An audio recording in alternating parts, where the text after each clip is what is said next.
Voilà, chers amis, bonjour pour notre dernière rencontre dans notre enquête sur la résurrection du Christ. Cette dernière rencontre, c'est nous poser la question, mais aujourd'hui, pour moi, pour nous, qu'est-ce que ça change, la résurrection de Jésus? Alors, peut-être vous allez trouver cette question déplacée en disant, mais mon Dieu, on nous a toujours dit que le cœur de la foi chrétienne, c'est Pâques, c'est la résurrection. Oui, on a appris ça au catéchisme. Mais essayons de regarder de plus près, surtout en notre cœur, qu'est-ce que ça change? Deux citations pour commencer notre réflexion. La première, elle va être œcuménique, elle est de Martin Luther, qui est le fondateur de la Réforme protestante. Il écrit ceci: « Quand tu lis « Le Christ est ressuscité », ajoute aussitôt « Je suis ressuscité avec lui ». Car il faut que nous soyons rendus participants de sa résurrection. Ne pas apprendre cela, c'est ne rien apprendre du tout. Autrement dit, si tu n'appliques pas à toi-même, à ta vie chrétienne, tout le fruit de la résurrection du Christ, ça sert à pas grand-chose de croire, ou non, que Jésus est ressuscité. Et puis deuxième citation d'un prêtre catholique, Maurice Zundel, il dit: « Les apparitions de Christ ressuscité sont un appel à la foi. » Jésus ne se présente pas comme un spectacle, comme un objet qu'on pourrait observer sans s'engager.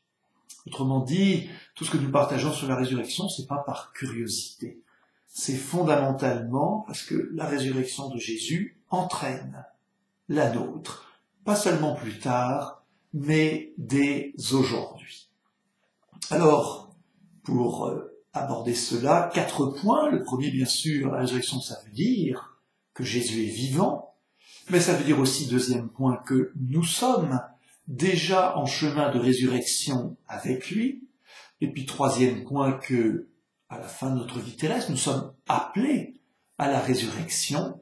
Et puis quatrième point, la résurrection, c'est aussi un appel. C'est aussi une mission, un appel de Jésus pour chacun de nous. Alors, nous l'avions dit lors de la première rencontre, la résurrection n'est pas un concept, n'est pas une idée philosophique ou métaphysique à côté de la réincarnation, de la transmutation, de tout ce qu'on veut. La résurrection, c'est Jésus vivant. Voilà le cri du cœur des disciples, hier comme aujourd'hui. Réellement, si Jésus était resté mort au tombeau, si simplement son cadavre peut-être avait été enlevé et mis plus loin, il n'y aurait pas de chrétiens, il n'y aurait pas de foi chrétienne. Les apôtres n'auraient rien fait de particulier, notre espérance serait vaine, saint Paul le dit très nettement, si Christ n'est pas ressuscité, notre foi est vaine. Nous nous trompons, nous perdons notre temps. Mais non, s'exclame saint Paul, Jésus est vivant et il nous communique sa vie.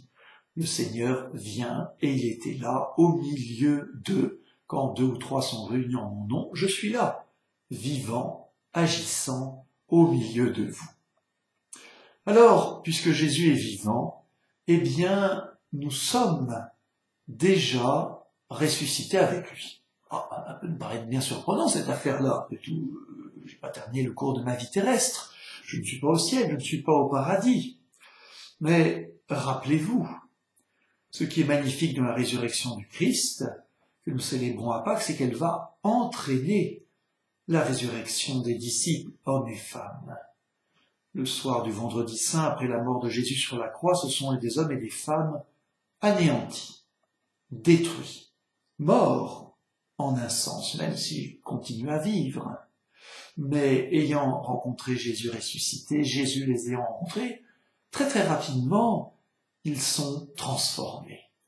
Pierre, celui qui avait renié Jésus, devient cet apôtre intrépide, chef de la première église. Les saintes femmes annoncent Jésus vivant et tous les apôtres partent en mission. Alors, vous voyez déjà que la résurrection de Jésus a transformé ces hommes et ces femmes en des disciples courageux, vivants, débordants de vitalité et qui affronteront toutes les épreuves, tous les martyrs, toutes les persécutions avec en eux cette flamme, cette conviction que nul ne pourra leur enlever. Notre Maître, le Seigneur Jésus, est vivant auprès de nous. Et nous aussi, quand dans la vie les épreuves peuvent nous accabler, les détresses, les angoisses, les difficultés, comme celles que nous vivons par exemple actuellement en ce temps de confinement, eh bien cette certitude de foi de la présence de Jésus vivant nous tire déjà du tombeau. Je vais ouvrir vos tombeaux, avait prophétisé le Seigneur Dieu à travers la bouche du prophète Ézéchiel. C'est ce qui se passe jour après jour et en particulier dans ce temps pascal.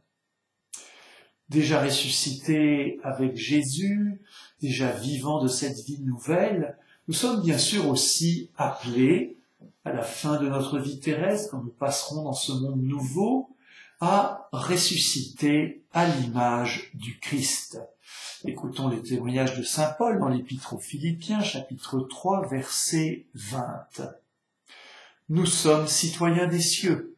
C'est à ce titre que nous attendons comme sauveur le Seigneur Jésus, lui qui transformera nos pauvres corps à l'image de son corps glorieux.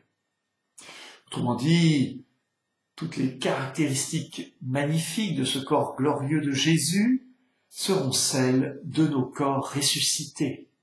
Un corps mobile, glorieux, lumineux, sans limite, sans souffrance, sans restriction, sans rien qui, en ce monde-là, nous peine ou nous fatigue. Eh bien, ce sera ce corps glorieux que nous recevrons à la résurrection générale et par lequel nous vivrons cette vie éternelle. Autrement dit, il n'y a pas que mon âme qui est appelée à ressusciter. Tout moi-même, moi intégralement, moi Franck, moi Pierre, Rose, Jacques, André, Lucie, chacun de nous est appelé à ressusciter de manière personnelle, de manière totale, de manière corporelle. Alors je sais bien, nous l'avons déjà dit, on peut y revenir brièvement, qu'il y en a pour qui cette perspective n'enchante pas, en disant quoi, mon corps, mais je ne l'aime pas, j'en veux pas, et puis j'ai pas envie de ressusciter avec mes rides, mes bourrelets, etc. Mais nous nous trompons complètement. Le corps ressuscité que nous recevrons sera une transformation de nos pauvres corps. Notre corps ressuscité n'aura plus de défauts, n'aura plus de limites, n'aura plus de fatigue, et surtout, nous aurons appris à aimer ce corps qui est le nôtre, c'est-à-dire à nous aimer enfin nous-mêmes, magnifiques et glorieux, si Dieu nous juge dignes d'entrer dans la vie éternelle. Et pour cela, frères et sœurs, il nous faut, c'est le dernier point, répondre dans le cours de cette vie terrestre à l'appel du ressuscité. Déjà, dans la première alliance, dans l'Ancien Testament, Dieu dit à son peuple, choisis la vie, choisis la vie. Et le ressuscité nous envoie en mission pour annoncer qu'il est vivant, pour vivre cette vie nouvelle, pour suivre et mettre en application ses commandements. Le Seigneur Jésus nous a averti que ce qui pouvait détruire cette vie nouvelle, c'est le péché. Si nous y consentons, si nous le cultivons, il est puissance de mort. Mais par le baptême, l'homme ancien, c'est-à-dire l'homme prisonnier du péché, a été mis au tombeau, enseveli, pour que naisse déjà cet homme, cette femme nouvelle que nous sommes par le baptême. Le baptême est la clé de cette ouverture du chemin de la résurrection, et nous sommes appelés à vivre de ce baptême pour être en chemin de résurrection. Alors, frères et sœurs, réjouissons-nous de la résurrection du Christ, méditons, contemplons Jésus vivant et ressuscité, et surtout laissons naître et grandir en nous ce ressuscité que nous sommes déjà par la puissance de Dieu. Amen.